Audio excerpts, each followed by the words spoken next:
श्रीमद् भागवतम के तृतीय स्कंद के 11वें अध्याय में परमाणु से काल की गणना का वर्णन हुआ है।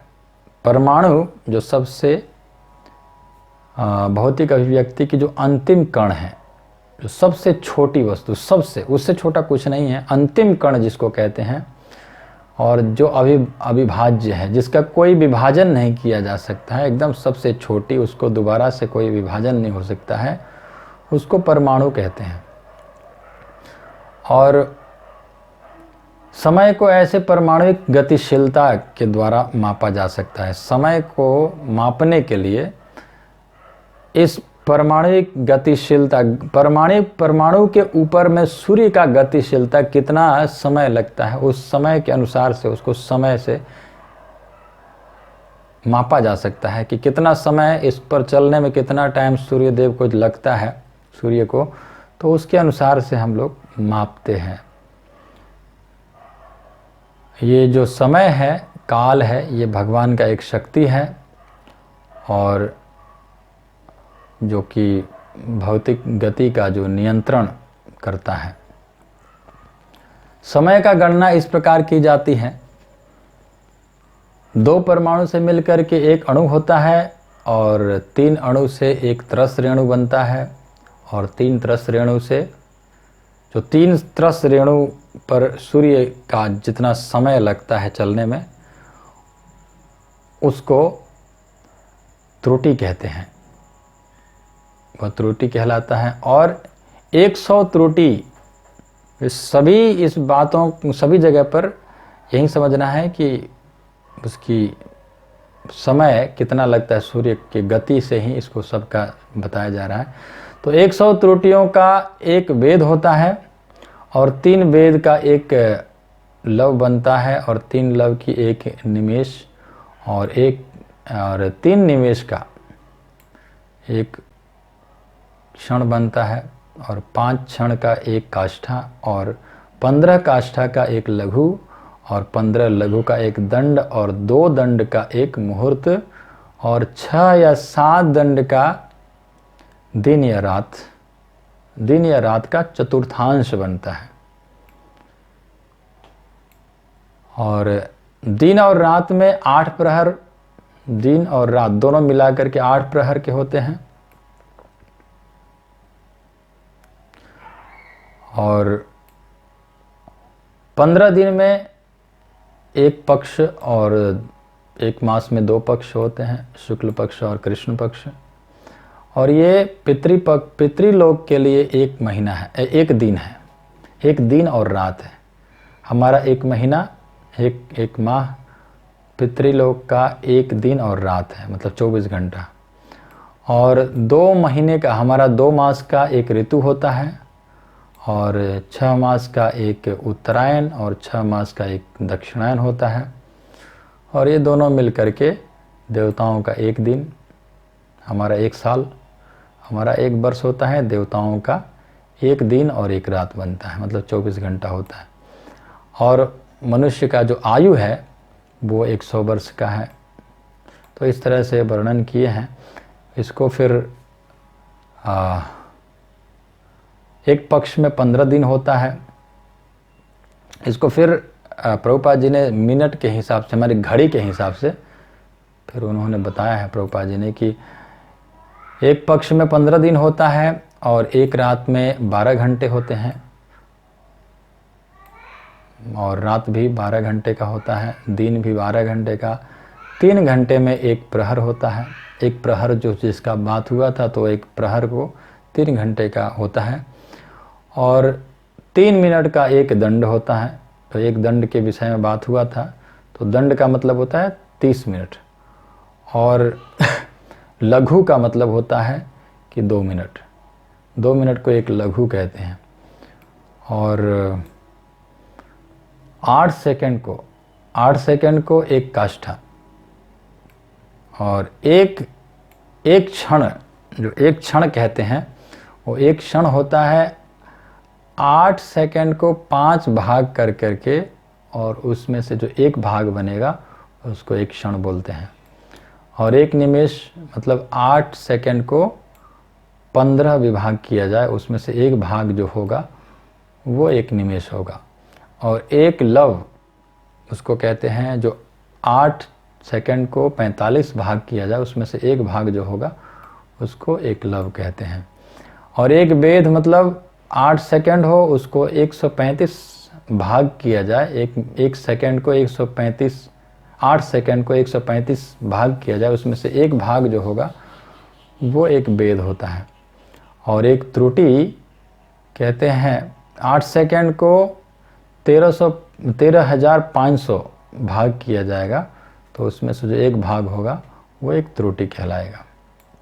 इसी तरह त्रेता युग, सत्ययुग, त्रेता युग, द्वापर युग और कलयुग है, और इनकी अवधि भी सब बताए हैं कि सत्ययुग का अवधि कितना होता है, त्रेता युग का, द्वापर का, कलयुग का, सबका अवधि बताए हैं।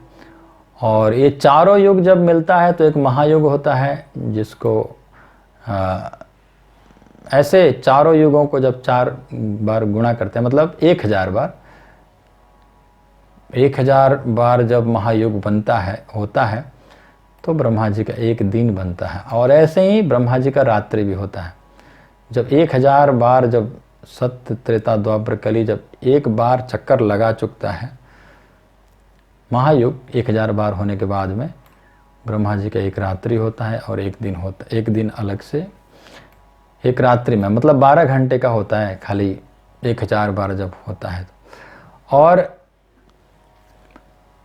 उस समय जब रात्रि होता है तो ब्रह्मा जी सो जाते हैं, सुबह उठते ही अपना सृष्टि करना शुरू कर देते हैं। जैसे हम लोग रात को सो जाते हैं, सुबह उठकर अपना काम करने शुरू करते हैं, वैसे ही ब्रह्मा जी भी रात्रि को सो जाते हैं। सारा एक कल्प हो जाता है, सारा संसार जो है भगवान के पेट में चला जाता है। फिर सुबह उठ करके अपना सृष्टि शुरू करते हैं। और इसमें जो सारा दिन जो होता है ब्रह्मा जी का, उसमें 14 मनु हो जाते हैं। और प्रत्येक मनु जो है वो 71 चतुर्युग से कुछ ज़्यादा रहते हैं, जो शासन करते हैं। तो इस तरह से हम लोग, हमारा ये अध्याय था 11वां अध्याय। अब हम लोग 12वां अध्याय में प्रवेश कर रहे हैं। 12वां अध्याय में कुमारों और अन्यों की सृष्टि का वर्णन हुआ है। ब्रह्मा जी ने सबसे पहले अविद्या, अस्मिता, राग, द्वेष और अभिनिवेश का रचना किए, पर उनको अच्छा नहीं लगा। ये अविद्या, इस अज्ञान का रचना करके उनको अच्छा नहीं लगा, तो उन्होंने फिर से शुद्ध हुए और फिर 4 कुमारों को सृष्टि किए, सनक, सनंदन, सनातन, सनत कुमार। और बोले कि तुम लोग सृष्टि को आगे बढ़ाओ, तो उन्होंने मना कर दिए, बोले हम ये नहीं करेंगे, हम लोग ब्रह्मचारी रहेंगे। तो ब्रह्मा जी को बहुत क्रोध आया, असह्य क्रोध आया, और उस क्रोध से उनके भ्रिकुटी भेदन करके रुद्र शिव का प्राकट्य हो गया। और बोले कि तुम सृष्टि करो, तुम्हारा नाम रहेगा रुद्र और तुम्हारा काम रहेगा सृष्टि करना। तो भगवान शिव ने रुद्र ने सृष्टि शुरू किए, और उनके ही द्वारा पुत्र पौत्रों, ब्रह्मा श्री शिव जी अपने पुत्र पौत्रों को सृष्टि किए। बहुत असंख्य, सीमा असीमित हो गए, सभी बहुत सारे सृष्टि किए, और इतना भयंकर सृष्टि हुआ कि ब्रह्मांड को ही निगलने लगे। ये रुद्र के जो पुत्र पौत्र आदि थे, ये सभी मिलकर के ब्रह्मांड को ही निगलने लगे। तो ब्रह्मा जी एकदम डर गए, और ब्रह्मा जी भयभीत होकर के और रुद्र के पास आए, भगवान शिव के पास, और बोले बस करो, अब तुम सृष्टि मत करो, क्योंकि सृष्टि करने का देवता तुम नहीं हो, अब तुम तपस्या करो। तपस्या के द्वारा जैसा पहले सृष्टि हुआ था वैसे तुम कर पाओगे, तुम तपस्या करो। तो भगवान शिव ब्रह्मा जी का आदेश पा करके उन्होंने उनको परिक्रमा किए और फिर वन में प्रवेश किए। फिर उन्होंने, ब्रह्मा जी ने 10 ऋषियों को उत्पन्न किया, मरीचि, अत्रि, अंगिरा, पुलस्त्य, पुलह, क्रतु, भृगु, वशिष्ठ, दक्ष और नारद। तो इन 10 ऋषियों को उत्पन्न किए, फिर सरस्वती माता को उत्पन्न किए, और भी बहुत सारे सृष्टियाँ हुई हैं। और उसके बाद में फिर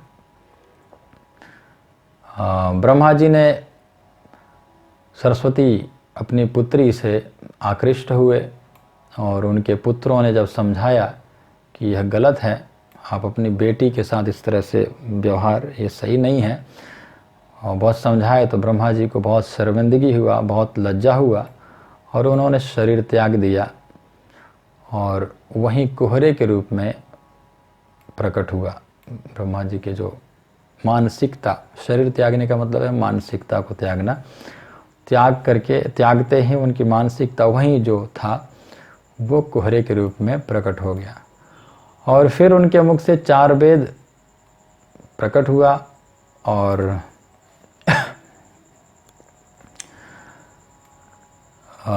भी सृष्टियाँ हुई हैं, बहुत सारे सृष्टियाँ हुई हैं, इतना लंबा।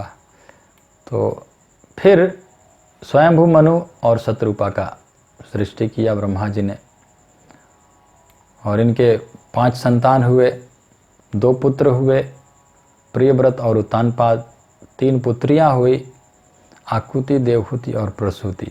ये नाम भर खाली यहाँ पर गिनाया गया है, इनके लीला बाद में, इनकी स्टोरी जो होगा वो बाद में हम लोग सुनेंगे, अभी तक उसका वर्णन नहीं आया है। और ये हुआ हमारा 12वां अध्याय। 13वां अध्याय में वर्णन है कि वराह भगवान का प्राकट्य कैसे हुआ। वराह भगवान का प्राकट्य के विषय में वर्णन हुआ है 13वां अध्याय में। ब्रह्मा जी द्वारा आज्ञा पा करके स्वयंभू मनु, क्योंकि स्वयंभू मनु जब प्रकट हुए, मनु और शत्रुपा, तो उन्होंने कहा कि बताइए पिताजी, आप हम क्या कर सकते हैं, आपकी सेवा, आपकी कैसी सहायता कर सकते हैं। तो ब्रह्मा जी बहुत प्रसन्न हो गए और ब्रह्मा जी ने कहा कि ऐसे पुत्र बहुत भाग्य से मिलते हैं, बहुत अच्छी बात है, तुम मेरे बहुत आज्ञाकारी पुत्र हो जो जन्म लेते ही मेरे से पूछ रहे हो कि क्या करूं। तो बहुत अच्छा लगा। तो उनको बोले कि अपने ही योग्य, अपने जैसे पुत्र उत्पन्न करो, इस शत्रुपास से मिथुनी सृष्टि प्रारंभ करो और अपने ही जैसे पुत्रों को उत्पन्न करो। तो ये जब आज्ञा मिला तो स्वयंभू मनु ब्रह्मा जी से बोले कि मैं सृष्टि तो करूँगा, लेकिन अपना सृष्टि जो मैं करूँगा उनको रहने के लिए स्थान भी तो चाहिए। वो स्थान कहाँ मिलेगा, वो स्थान कहाँ है, कुछ भी तो नहीं है, पृथ्वी ही नहीं है तो कैसे सृष्टि होगा। तो बोले पृथ्वी कहाँ चली गई। तो ब्रह्मा जी ने ध्यान मग्न थे, ब्रह्मा जी ने ध्यान लगाए, वो विचार मग्न थे कि मैं सृष्टि कर रहा था तो इसमें लगा हुआ था, उधर कैसे डूब गई पृथ्वी, ऐसे सोच रहे थे। तब तक उनकी नासिका रंध्र से ब्रह्मदेव प्रकट हुए। ब्रह्मा जी जब विचार विमग्न थे उसी समय उनके नासिका रंध्र से ब्रह्मा भगवान प्रकट हुए, जो अंगूठे के ऊपरी हिस्से के बराबर थे, अंगूठे के ऊपरी हिस्से के समान थे। और सभी लोग विचार विमर्श कर रहे थे कि ये कौन है, ये कौन हो सकता है। ब्रह्मा जी, देवी देवता सभी सोच रहे थे कि ये मेरी नासिका से ये बराह प्रकट हुआ और इतना बड़ा भयंकर रूप, जो अंगूठे के ऊपरी भाग के हिस्से के बराबर थे, जो जब बाहर ऊपर आकाश पर गए तो बहुत भयानक रूप, एकदम बिल्कुल आकाश भर गया। तो इतना बड़ा रूप ये कौन हो सकता है, ये भगवान ही हो सकता है। ऐसे सभी लोग विचार विमर्श कर रहे थे और स्तुति करने लगे। कुछ देवताओं ने स्तुति भी करने लगे और महर, जन तप सत्य, ये लोगों के लोग जो हैं उनकी स्तुति करने लगे कि ये भगवान ही हैं। तब तक गर्जना करते हुए बहुत जोर से छलांग लगाए और जल में प्रवेश कर गए। ब्रह्मदेव ने जल में घुस गए और बड़े ही आसानी से पृथ्वी को अपने दाढ़ों पर लेकर के और निकाल कर ले आए और तुरंत हिरण्याक्ष को मार डाला और फिर देवताओं ने बहुत सुंदर स्तुतियाँ की हैं, बहुत स्तुति की हैं, बहुत सुंदर स्तुति की है। तो ये हमारा इतना 13वां अध्याय था। अब यहाँ से 14वां अध्याय शुरू हो रहा है। ये ऐसे संक्षेप में यहाँ पर बराहदेव का वर्णन किए हैं, बराहदेव का लीला को। अब यहाँ से फिर से प्रश्न करने पर फिर विस्तार से बताएंगे। तो 14वां अध्याय में संध्या समय में दीति का गर्भ धारण का वर्णन हुआ है। विदुर जी ने पूछा कि जब भगवान पृथ्वी को ऊपर उठाकर लेकर आ रहे थे तो हिरण्याक्ष ने क्यों भिड़ गया, क्यों हिरण्याक्ष ने युद्ध किया। हिरण्याक्ष अपना चुपचाप रहना चाहिए था, उसको क्या मतलब था। जब भगवान पृथ्वी लेकर आ रहे थे तो उसको लड़ने की क्या ज़रूरत था, क्यों युद्ध हुआ। तो मैत्रेय मुनि ने कहा कि ये कथा मैंने ब्रह्मा जी द्वारा देवताओं के पूछे जाने पर, देवताओं ने जब पूछे थे ब्रह्मा जी से तो ब्रह्मा जी ने बताए थे। उस समय मैं बहुत वर्ष पहले सुना था, तो वो कथा मैं आपको बताता हूँ। विदुर जी को मैत्रेय मुनि ने कहा इस कथा को सुनाए जो ब्रह्मा जी ने देवताओं को सुनाए थे। तो दक्ष की जो कन्या दीति है, दक्ष की बेटी दीति, वो काम इच्छा से पीड़ित होकर के और संध्या के समय अपने पति मरीचि के पुत्र जो है कश्यप जी के पास गई और संतान उत्पन्न करने के उद्देश्य से संभोग के लिए प्रार्थना की। तो दीति को कश्यप जी ने बहुत ये समय जो है गलत समय है, इस समय पर गर्भ धारण नहीं करना चाहिए, ये गलत समय है। बहुत समझाए लेकिन दीति को समझ में नहीं आया, क्योंकि वो कामदेव के द्वारा बहुत ज़्यादा प्रभावित हो चुकी थी। और बहुत समझाए ऐसा घोर तमा बेला, ये घोर बहुत बहुत ही भयानक समय है संध्या समय में। तो फिर भी समझ में नहीं आया, तो इसको उन्होंने प्रारब्ध माना कि चलो प्रारब्ध है। प्रारब्ध को नमस्कार करके उन्होंने अपनी पत्नी दीति का इच्छा पूर्ण किए और बोले कि तुम्हारे 2 पुत्र होंगे जो तीनों लोकों को त्रस्त कर देंगे और तीनों लोग बहुत दुखी होगा, भक्तों को दुख पहुंचाएंगे दोनों तुम्हारे पुत्र, और बहुत भयानक स्थिति होगा। उस समय भगवान प्रकट होंगे और अपने हाथों से इन दोनों पुत्रों को, तुम्हारे दोनों पुत्रों को मारेंगे। भगवान के हाथों ये दोनों मारे जाएंगे, लेकिन तुम्हारा जो एक पौत्र होगा प्रहलाद, जो बहुत ही बड़ा भक्त होगा भगवान का, और वो जो भक्त होगा उसके कारण पूरे संसार शुद्ध हो जाएगा, पवित्र हो जाएगा। पूरे संसार के लोग उनका गुणगान करेंगे प्रहलाद का। आपका जो पौत्र होगा वो तुम्हारा जो पौत्र होगा वो भगवान के बहुत बड़ा भक्त होगा। तो प्रहलाद महाराज का कुछ विषय में बताए हैं कश्यप जी, जो कि अभी पिताजी का, अभी बेटा का जन्म नहीं हुआ और पौत्र की स्टोरी बता दी है। तो ये हमारा 14 अध्याय हो गया। 15वां अध्याय में ईश्वर के साम्राज्य का वर्णन हुआ है और इसमें मैत्रेय मुनि कहते हैं कि जब दीति को समझ में आ गया कि उनके जो पुत्र होंगे वो देवताओं को दुख देंगे, ये बात जब उनको समझ में आ गया, और क्योंकि उनके पति कश्यप जी ने बताए थे कि तुम्हारे जो पुत्र होंगे वो देवताओं को, साधुओं को, संतों को, ऋषि मुनियों को, भक्तों को बहुत दुख देंगे। तो ये बात जब सुनी तो इसीलिए उन्होंने दीति ने अपने पुत्रों को 100 वर्षों तक जन्म ही नहीं दिया। इसी कारण से, जन्म न देने के कारण से सूर्य और चंद्रमा जो है वो मंद पड़ गया और सभी देवता विचलित हो गए और ब्रह्मा जी के पास गए और सभी ब्रह्मा जी से जा कर के इस अंधकार का कारण पूछा कि क्यों ये सारा संसार अंधकार हो रहा है। तो फिर ब्रह्मा जी की स्तुति भी किए और ब्रह्मा जी से पूछे तो ब्रह्मा जी ने कहा कि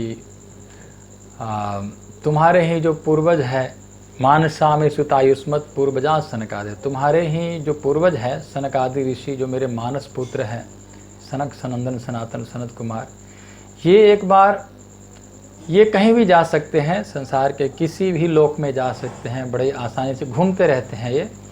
तो ये सनकादि ऋषि घूमते घूमते बैकुंठ लोक चले गए। बैकुंठ लोक के सौंदर्य का वर्णन हुआ है यहाँ पर, बहुत सुंदर वर्णन हुआ है कि बैकुंठ कितना सुंदर है, बहुत सुंदर सुंदर वन है, कल्प वृक्ष है, फल अनेकों प्रकार से फलों से लदा हुआ है, फूलों से बहुत प्रकार के फूल हैं, और विमानों में सभी बैकुंठवासी लोग जो है वो अपने पत्नियों के साथ, पति पत्नी अपने अपने विमानों में घूम रहे हैं, लेकिन वो भगवान के गुणगान को गाया कर रहे हैं, भगवान के यशों का गुणगान कर रहे हैं सभी। और सनकादि ऋषि बड़े ही आनंद से सब देख रहे थे, लेकिन इनसे मोहित नहीं हो रहे थे। सब दिखाई दे रहा था लेकिन वो इनसे मोहित नहीं हुए और भगवान का सीधे दर्शन करने के लिए जा रहे थे। तो एक एक करके दरवाजे खोलते हुए गए और 6 दरवाज़ों को अपने आप खोलते हुए, ढकेलते हुए, खोलते हुए चले गए। 7वें दरवाजे पर जब पहुँचे तो चमचमाते हुए 2 व्यक्तियों को देखा उन्होंने, जो 4 भुजा वाले थे, 4 हाथ धारण किए, 4 हाथ था उनका, और शंख चक्र गदा पद्म लिए हुए थे और आभूषण पहने हुए थे, कुंडल पहने थे, हीरे आदि का मुकुट धारण किए थे और बड़े सुंदर ताजे फूलों का माला पहने हुए थे और 4 हाथ वाले थे। बहुत ही सुंदर सुंदर 2 व्यक्तियों को, बहुत ही शक्तिशाली द्वारपाल थे भगवान के, जय और विजय उनको देखा। सनकादि ऋषियों ने इन दोनों को देखा, जय विजय को देखा, लेकिन वो कोई ध्यान नहीं दिया कि ये कौन है, क्या है, यहाँ के सिक्योरिटी गार्ड है कि क्या है, ये सब ध्यान न दे करके अंदर घुसना चाहा। जैसे बाकी दरवाजे खोलते आए थे, ये भी दरवाज़ा खोल करके घुसना चाहा, लेकिन उन्होंने वहाँ पर डंडा दिखा दिया, रोक दिया कि यहाँ से अंदर घुसना मना है। और उपहास करते हुए उन जय विजय ने दोनों को उपहास कर, सनकादि ऋषियों को, चारों को उपहास करते हुए कि ये बच्चे हैं, ऐसे कैसे बिना कपड़े के अंदर घुसे जा रहे हैं, ऐसे उपहास किए। तो उपहास करते हुए उन्होंने डंडे से रोक दिए। तो सनकादि ऋषियों को बहुत क्रोध आया और सनकादि ऋषियों ने बोलना प्रारंभ किया कि ये भगवान के धाम में विरोधात्मक जो मनोवृत्ति रखने वाले ये दोनों कौन हैं। ये भगवान के धाम में तो विरोधात्मक मनोवृत्ति नहीं होता है, एक दूसरे से प्रेम ही होता है, यहाँ पर लड़ाई झगड़ा वाली कोई बात नहीं होता है।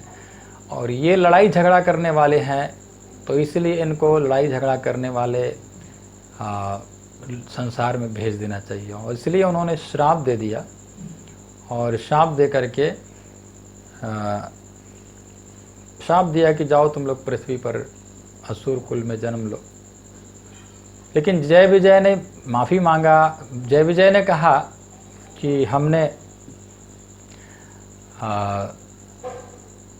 चलिए आपने हमें श्राप तो दे दिए हैं, लेकिन एक हम आपसे प्रार्थना है कि आप हमें ये आशीर्वाद दीजिए कि जब हम गिरेंगे इस संसार, जब हम नीचे संसार से, जब हम इस भगवान के बैकुंठ लोक से जब हम नीचे गिरेंगे, तो भगवान का विस्मृति का मोह ना हो कि हम भगवान को हम विस्मृत, भगवान को हम भूल जाएंगे, इस कारण से हम मोहित होकर के दुखी ना हो, ऐसे हमें आशीर्वाद दीजिए। और तब सनकादि ऋषियों ने ठीक है, उन्होंने आशीर्वाद दिया कि चलो दुख नहीं हो, क्योंकि भगवान के विरह का दुख बहुत भयंकर सताएगा, तो इसलिए इन्होंने पहले से ही मांग लिया कि वह दुख हमें ना सताए। और तब उसी समय भगवान लक्ष्मी माता के साथ वहाँ पर गरुड़ आदि पार्षदों के साथ वहाँ पर प्रकट हुए भगवान। और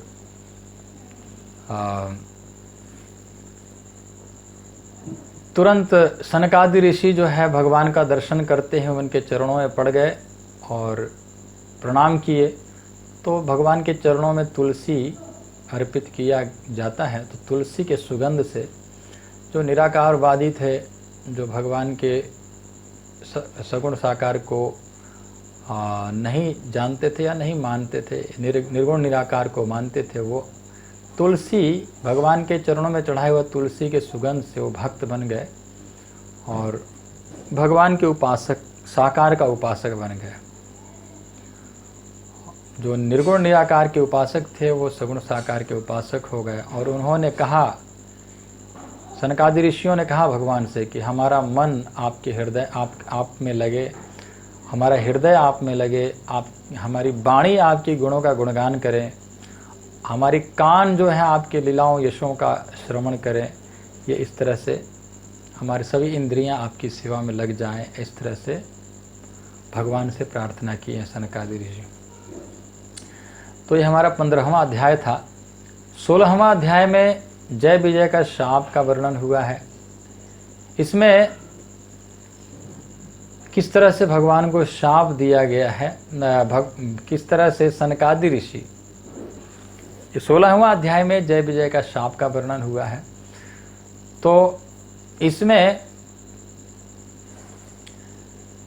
ये वर्णन है कि सनकादि ऋषि जो है जय विजय को कैसे शाप दिए हैं। तो भगवान जब वहाँ पर प्रकट हुए, भगवान का जब स्तुति किए सनकादि ऋषि भगवान का दर्शन करके, तो भगवान ने कहा एतो पार्षदो मह्यम जयो विजय एवच कदर्थी कृत्य माम यद्भू बहुअग्रा ताम अतिक्रम। ये हमारे एतो पार्षदो मह्यम, ये मेरे दोनों पार्षद हैं और मेरे पार्षद होकर के आपका अपराध किया, आपने बहुत अच्छा किया, आपने इनको दंड दिया, बहुत अच्छा किया। एतो पार्षदो मह्यम, ये जय और विजय नाम के जो दोनों पार्षद हैं ये मेरे पार्षद हैं, इन्होंने आपका अपराध किया, आपने बहुत अच्छा किया दंड दे करके। मैं तो ये कहता हूँ कि आप मुझे भी दंड दो, क्योंकि सेवक का अपराध स्वामी का अपराध ही माना जाता है और इसीलिए ये मेरे सेवक होकर के आपका अपराध किए हैं, इसलिए स्वामी का भी अपराध होता है, तो आप हमें भी दंड दो, मुझे भी दंड दो। भगवान कहते हैं, भगवान कहते हैं छिन्द्याम स्वबाहुमपि व प्रतिकूल वृत्तिम, यदि मेरी ये भुजा संत ब्राह्मणों के, आप जैसे भक्तों की, वैष्णवों का यदि अपराध करने लग जाए तो ये भुजा भी उखाड़ कर फेंक देना चाहूँगा। भगवान कहते हैं मेरी ये भुजा भी किसी काम का नहीं यदि आप जैसे भक्तों का अपराध करने लग जाए। आप बहुत महान हो, आप लोग भगवान के, आप लोग परम वैष्णव हो, ब्राह्मण हो, आप लोग बहुत श्रेष्ठ हो, बहुत मान सम्मान किए हैं सनकादि ऋषियों को। और कहते हैं कि नाहम तथाद्म यजमान हविर्विताने शोचात घृतप्लुत मदन हुतभंगेना यद ब्राह्मणस्य मुखतश्चरस्तो नुघासम तुष्टस्य मय वहिते निज कर्म पाके। कहते हैं कि दो ही मुख हैं, दो मुखों से मैं पाता हूँ। भगवान कहते हैं दो मुखों से पाता हूँ, एक है ब्राह्मणों के मुख से, दूसरा है अग्नि के मुख से, अग्नि के द्वारा, अग्नि भी मेरा मुख है। तो इन दोनों में से अगर पूछा जाए कि सबसे अच्छा आनंद किससे लगता है पाने में, आपको ज़्यादा आनंद आता किससे है इन दोनों में से, तो भगवान कहते हैं कि ब्राह्मणों के मुख से, संत वैष्णवों के मुख से पा करके मुझे सबसे आनंद आता। अग्नि में जो स्वाहा स्वाहा करते हैं यज्ञ कुंड में, उससे ज़्यादा आनंद आता है भगवान के, मेरे भक्त, मेरे वैष्णव ब्राह्मण लोग जो पाते हैं और वो संतुष्ट होते हैं, तो मुझे उनके मुख से पाने में बहुत ज़्यादा आनंद आता है। और भगवान भक्तों का गुणगान करते हुए कहते हैं कि मेरे चरणों से निकली हुई जो गंगा है, उस गंगा जी को शिव जी ने अपने सिर पर धारण करते हैं, तब वो पवित्र होते हैं। और शिव जी उसी गंगा को फिर छोड़ते हैं तो तीनों लोगों को पवित्र करती है वो गंगा। तो मैं वैष्णवों के चरणों के धूल को अगर मैं अपने सिर पर धारण करना चाहूँगा तो कौन मना कर सकता है। भगवान कहते हैं कि ऐसे वैष्णवों के, ऐसे भक्तों के चरण धूलि मैं अपने सिर पर रखना चाहूँगा। और इस तरह से बहुत सुंदर भक्तों का गुणगान किए हैं भगवान। और इस तरह से गुणगान करने के बाद सभी सनकादि ऋषि जो है भगवान को प्रणाम किए। सनकादि ऋषियों ने भगवान का स्तुति भी किया है और कहते हैं कि आप साक्षात भगवान हैं, आप ब्राह्मणों देवताओं के भी आप पूज्य हैं, लेकिन ये आपकी महानता है जो कि हमको इतना महान बना रहे हैं, वैष्णव को ब्राह्मण को इतना बड़ा मना रहे हैं, ये आपकी महानता है। वैसे आप तो देवताओं और ब्राह्मणों के भी पूज्य हैं।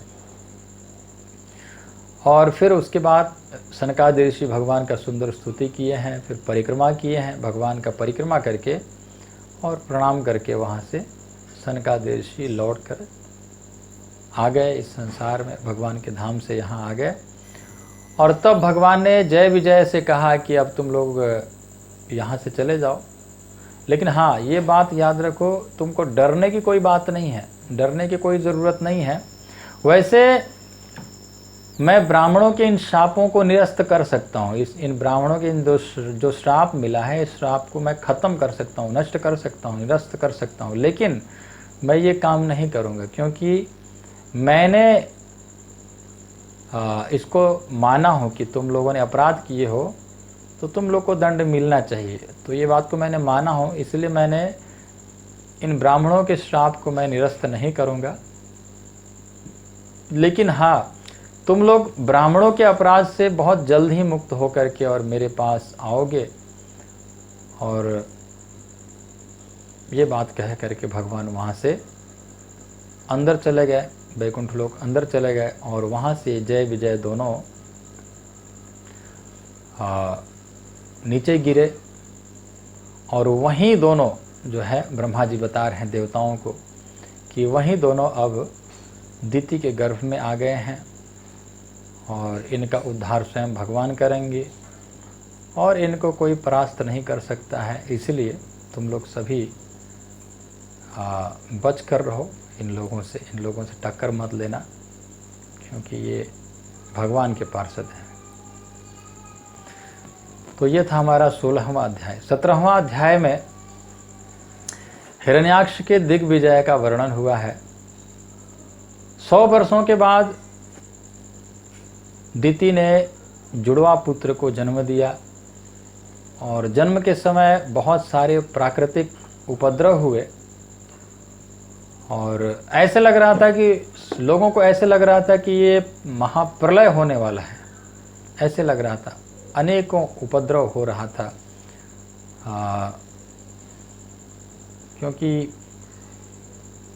पर्वत कांप रहे थे और अनेकों प्रकार के बहुत भयंकर आंधी तूफान आना और बहुत सारे अकारण मृत्यु होना, अनेकों प्रकार से उपद्रव हो रहा था, प्राकृतिक उपद्रव हो रहा था। और जैसे ही जन्म हुआ इनका दोनों का, ये दोनों का, दिति के दोनों पुत्रों का जब जन्म हुआ तो उनका शरीर तुरंत ही पर्वतों के समान बढ़ने लगा, पर्वत की तरह बढ़ने लगा और इतना बड़ा हो गए, इतना बड़े आकार इनका शरीर हो गया। दिव्य स्पृशो हेम किरीट कोटि भी, जब मुकुट पहने तो आकाश में, एकदम आकाश में जैसे लग रहा था आकाश को मुकुट पहनाया गया हो, ऐसे भयानक भयानक इनका शरीर हो गया। और इनका जो पहला उत्पन्न हुआ था, जो पहले जन्म जिसका हुआ था, जिसका जन्म हुआ उसका नाम हिरण्याक्ष, और दूसरे जो बाद में जिसका जन्म हुआ उसका नाम हिरण्यकशिपु रखा। ये स्वयं कश्यप जी ने अपने पुत्रों का नामकरण किया। तो जो पहले जन्म लिया था उसका हिरण्याक्ष रखा, मतलब वो बड़ा बेटा हिरण्याक्ष, और छोटा जो है वो हिरण्यकशिपु है। तो एक दिन हिरण्याक्ष ने गदा लेकर के और अपने छोटे भाई जो, या बड़े भाई यहाँ पर बताया गया है, तो हिरण्याक्ष ने हिरण्यकशिपु से कहा कि अब मैं अकेले जा रहा हूँ, गदा लेकर के चल दिया, दिग्विजय करने जा रहा हूँ, पूरे संसार पर विजय प्राप्त करके आऊँगा। और इस तरह से कह करके वहाँ से निकल पड़ा। सबसे पहले देवलोक में गया। देवलोक में गया तो देवता सभी छुप गए, सभी भाग करके डर कर छुप गए, देवता समझ गए। और फिर उसने देखा कि मैंने देवलोक में भी विजय प्राप्त कर लिया। तब उसने समुद्र में प्रवेश किया और समुद्र में वरुण के राजधानी जो विभावरी, वरुण का जो राजधानी है विभावरी पहुंचा और वहाँ पर वरुण से युद्ध की भिक्षा मांगा कि मुझे भिक्षा में युद्ध दो, मैं आपसे युद्ध करना चाहता हूँ। तो वरुण ने कहा कि मैं बूढ़ा हो गया हूँ, इसीलिए मैं युद्ध से दूर रहता हूँ। मैं तुम्हें आशीर्वाद देता हूँ कि तुम्हारे बराबर का मिलेगा, तुम्हारे युद्ध के, तुमको युद्ध में तुष्टि प्रदान करने वाले जो है वो और कोई नहीं है संसार में, केवल भगवान है। भगवान से ही तुम्हें, भगवान ही केवल तुम्हें युद्ध में तुष्टि प्रदान कर सकते हैं, संतुष्टि प्रदान कर सकते हैं। और भगवान जो है वो, तुम जैसे योद्धा भी उन भगवान के गुणगान करते हैं। जब तुम उनके पास पहुँचोगे, भगवान के पास जब पहुँचोगे युद्ध करने, तो तुम्हारा सारा अभिमान दूर हो जाएगा और तुम युद्ध भूमि में कुत्तों से घिर करके चिर निद्रा में सो जाओगे, है ना, लंबी निद्रा में सो जाओगे। कुत्तों से घिर करके, मतलब कुत्ते घिर करके तुमको नोचेंगे और तुम जो होगे उस समय तुम लंबी निद्रा में सोए हुए होगे, मर जाओगे, मतलब कहने का मतलब है। तो ये था हमारा 17वां अध्याय। 18वां अध्याय में वराहदेव और हिरण्याक्ष का युद्ध का वर्णन हुआ है।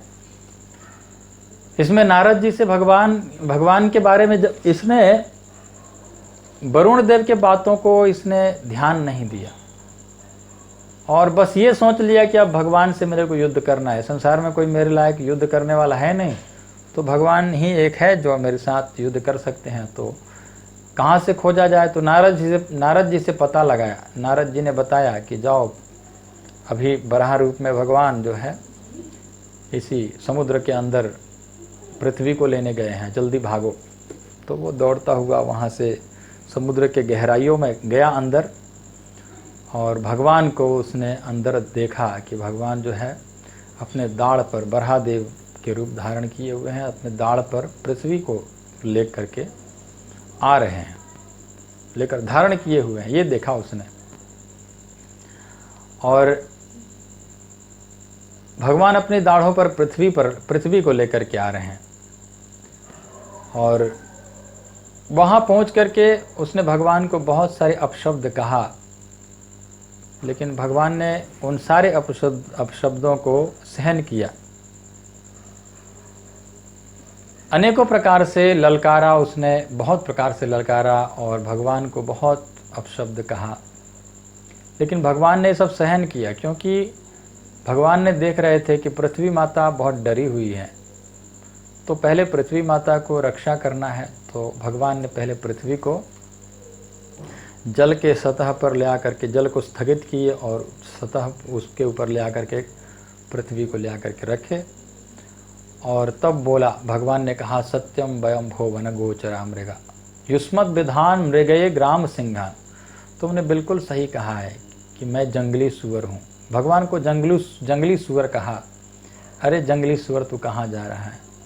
तो भगवान ने कहा, बिल्कुल सही पहचाने हो, मैं जंगली सुअर हूँ, लेकिन तुम जैसे ग्राम सिंह, मतलब गांव के कुत्तों के भौंकने से हमें कोई फर्क नहीं पड़ता है।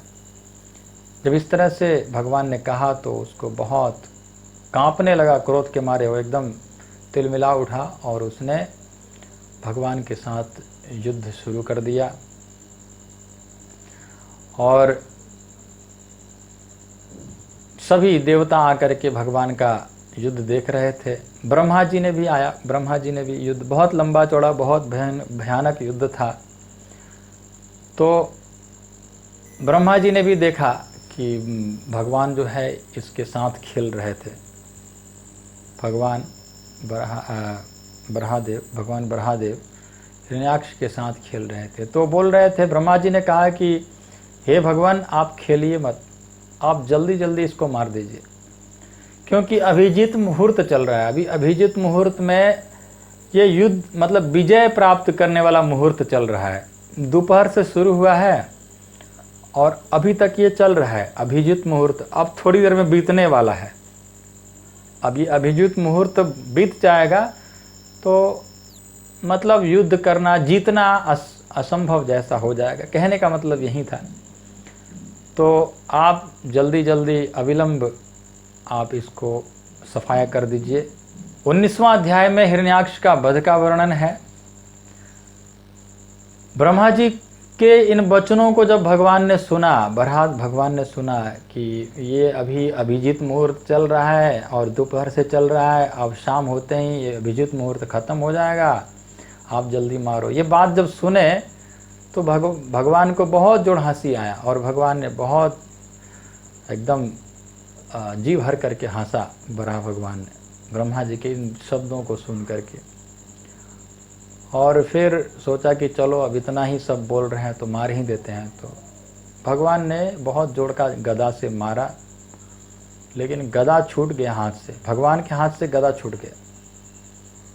हिरण्याक्ष ने भगवान को कुछ नहीं किया, बोला कि गदा उठा लो फिर लड़ेंगे।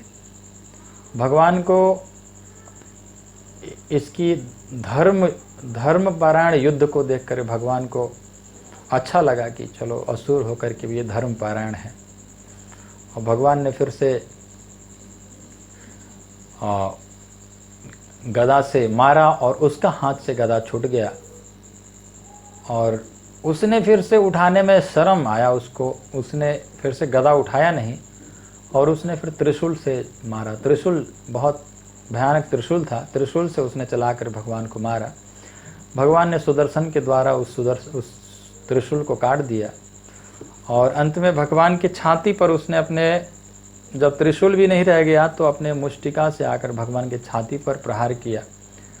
तो भगवान को ऐसा लगा कि जैसे कोई हाथी को फूल की माला से मार दे, फूल की माला चलाकर मारे किसी हाथी को तो कैसा महसूस होगा, कितना दर्द होगा। तो वैसे ही भगवान को लगा कि फूल की माला से कोई चलाकर मार रहा। और उसके बाद उसने बहुत माया दिखाने लगा, अनेकों प्रकार की माया दिखाया उसने। रक्त ऊपर से बारिश कर रहा है, पीव से बारिश कर रहा है, अनेकों प्रकार के बहुत सारे माया उसने दिखा रहा था। भगवान ने उन सारे माया को अपने सुदर्शन के द्वारा नष्ट कर दिया। और अंत में भगवान ने जब मारने के लिए अब इसको मारना ही है, यह जब उन्होंने सोच लिया तो दिति के स्तनों से रक्त बहने लगा, दिति के स्तन से जो है रक्त बहने लगा, क्योंकि भगवान अब मारने जा रहे हैं। तो और तब भगवान ने आगे बढ़े और उसने भगवान ने कर्ण कर्ण मूलेहन यथा त्वाष्ट्रम मरुत्पति, एक तमाचा जोर से मारा और एक ही तमाचा में उसके आंखें बाहर निकल आई, हाथ पैर टूट गया और बाल बिखर गया।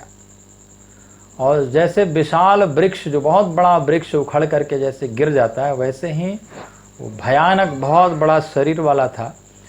तो वो मृत शरीर होकर के, मतलब निष्प्राण होकर के वो गिर पड़ा, जैसे वृक्ष गिर जाता है, भयानक वृक्ष, बड़ा जैसे विशाल वृक्ष गिर जाता है, वैसे ही वो गिर गया निष्प्राण होकर के। हाथ पैर टूट गया, आँख निकल गया बाहर, बाल बिखरा हुआ था और आँख बाहर निकला हुआ था। भगवान को देख रहा था वो मरने के बाद भी। तो ब्रह्मा जी ने स्तुति किया। ब्रह्मा जी ने कहा, अहो इमाम कोनु लभेत संस्थिति, कितना भाग्यमानी है ये असुर। देखो, ये मरने से पहले भी भगवान का दर्शन कर रहा था और मरने के बाद भी अभी भी भगवान को ही देख रहा है। देखो कितना भाग्यमानी है। और यम योगिनो योग समाधि ना रहो ध्यायन्ति लिंगा दसतो मुमुक्षया तस्सेष दैत्या वृषभ पदाहतो मुखम प्रपश्यंस तनुमुत्स सर्जः। कहते हैं कि ये योगी, यम योगिनो योग समाधि, जो बड़े बड़े योगी लोग भी जिन भगवान के दर्शन के लिए समाधि लगाते हैं, कितने वर्षों तक समाधि लगाने पर भी जिन भगवान का दर्शन, एक झलक नहीं दर्शन मिल पाता है, उन्हीं भगवान के चरणों से ये लग करके क्योंकि भगवान ने अपने चरणों से फिर मार तो दिए थे, मर तो गया था, लेकिन कुछ देवताओं का संदेह हो रहा था, तो भगवान ने अपने पैर के द्वारा उसको उस तरफ लुढ़का दिया। एक लात मारा तो उधर लुढ़क गया, तब देवताओं को पता चला कि अच्छा मर गया है। तो इसलिए जिन चरणों को ध्यान लगाते हैं बड़े बड़े योगी लोग, उन्हीं चरणों के द्वारा ये मर गया और उनको उनके मुखमंडल को दर्शन करते हुए मरा है। कितना बड़ा भाग्य मानिए। ब्रह्मा जी इस तरह से स्तुति किए तो सभी देवता भी समझ गए कि अच्छा ये मर गया है। तो देवताओं ने भी स्तुति किया है, नमो नमस्ते खिल यज्ञ तंतवे स्थितो गृहीतामल सत्व मूर्तये दृष्टया हतोयम जगत मरुंदुतस तत्पाद भक्त्या भयमीश निर्वृता। नमो नमस्ते खिल यज्ञ तंतवे, कहते हैं कि हे यज्ञों के भोक्ता भगवान, हम आपके शरण में हैं। आपने बहुत अच्छा किया, हम इस दुष्ट से भय के मारे भाग रहे थे, कांप रहे थे, कहाँ कहाँ लुक छिप करके रहना पड़ रहा था।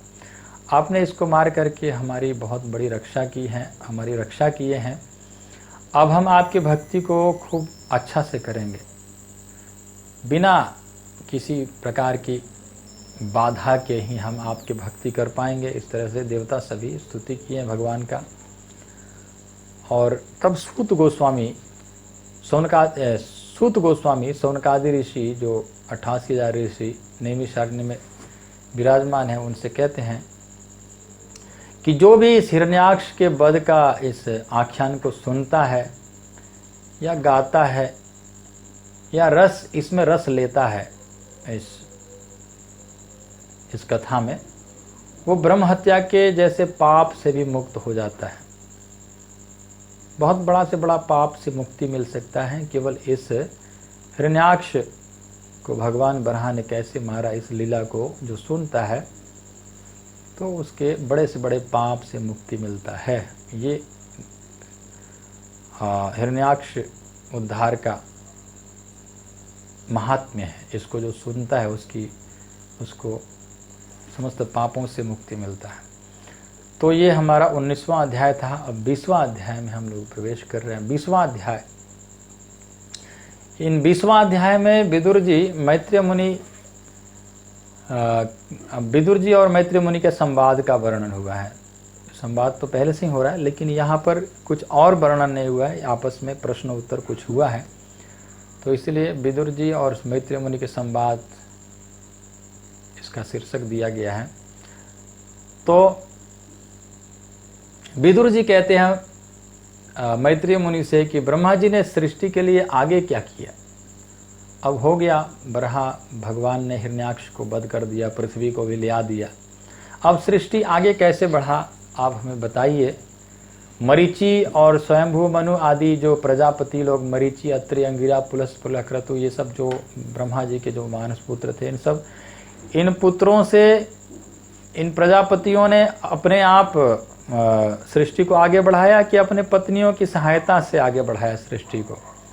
आप हमें कृपया इस पर और आगे बताइए कि और कैसे सृष्टि आगे बढ़ा, क्योंकि सृष्टि के विषय में अभी प्रश्न चल रहा है। तो सृष्टि अभी पूरे दूसरे अध्याय सुन लिए, तीसरे अध्याय में भी पूरे द्वितीय स्कंद सुन लिए, तृतीय स्कंद में भी ऐसे सृष्टि का ही चल रहा है। तो अभी भी सृष्टि के ही विषय में पूछ रहे हैं कि आगे कैसे हुआ। तो फिर से उस सृष्टि को पहले एक बार वर्णन कर चुके थे, वो दोबारा से इन्होंने, मैत्रेय मुनि ने फिर से संक्षेप में यहाँ पर वर्णन किया है।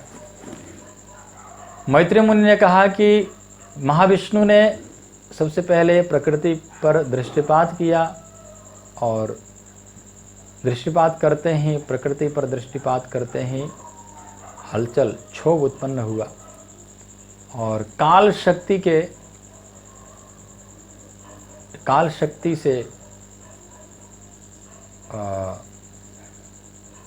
काल शक्ति के सहायता से महतत्व की उत्पत्ति हुई। भगवान ने दृष्टिपात किया प्रकृति पर और काल शक्ति की सहायता से, भगवान की शक्ति है काल शक्ति, इसकी सहायता से फिर महतत्व की उत्पत्ति हुई और महतत्व से तीन अहंकार प्रकट हुआ, सात्विक अहंकार, राजसिक अहंकार और तामसिक अहंकार। ये तीन अहंकार उत्पन्न हुआ। फिर उनसे 5 तत्वों का समूह उत्पन्न हुआ। जैसे हम लोग जानते हैं 5 कर्मेंद्रिय, 5 ज्ञानेंद्रिय, 5 पंच तन्मात्राएँ, 5 महाभूत और इस तरह से 5 समूहों का उत्पत्ति हुई। और फिर भगवान की शक्ति से ये पहले ये अलग अलग था तो कुछ काम नहीं कर पा रहा था, तो फिर भगवान ने अपनी शक्ति के द्वारा उसको संगठित किया। तो संगठित किया, एक जगह पर एकत्रित किया इन सभी शक्तियों को, तो एक अंडे का रूप धारण कर लिया। एक अंडे का सृजन हुआ और चमकता हुआ एक अंडा हुआ। और यह अंडा 1000 वर्षों तक कारणोदक्षायी विष्णु जिस जल में शयन करते हैं, कारणार्णव जल, उसमें पड़ा रहा। कारणार्णव जल में ये जो अंडा है ये पड़ा रहा। तब भगवान ने इसमें गर्भोदक्षायी विष्णु के रूप में प्रवेश किए। फिर गर्भोदक्षायी विष्णु के नाभि कमल से ब्रह्मा जी प्रकट हुए और तब ब्रह्मा जी ने अपनी छाया से अज्ञान का 5 आवरण को सृष्टि किया। उनको अच्छा नहीं लगा, बहुत गलत सृष्टि कर दिया मैंने, इसलिए उन्होंने फिर से अपना शरीर को त्याग दिया, मतलब उस मानसिकता को त्याग दिया, उस अज्ञान की मानसिकता को त्याग दिया।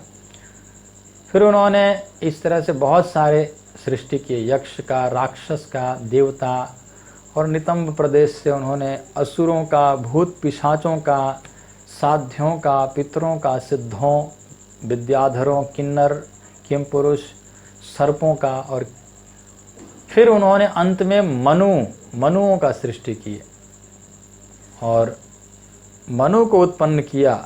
ये मनु अंतिम जो है, मनुओं का सृष्टि किया। ये हमारा यहाँ तक अभी 20वां अध्याय में वर्णन हुआ है। इसके बाद अब क्या होता है ये हम लोग आगे 21वां अध्याय में श्रवण करेंगे। तो ये था हमारा 15 से 20 अध्याय।